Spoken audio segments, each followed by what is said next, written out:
Meaning of free-floating. Free-floating. Free-floating. Free-floating. Free-floating.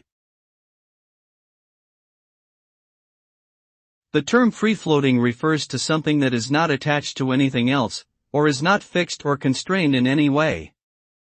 This can be used to describe a variety of things, from buoyant objects in water to floating currencies in the global financial market.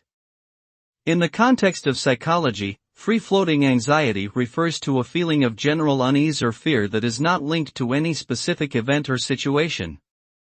Overall, anything that is free-floating exists independently, without any external support or connection to other things.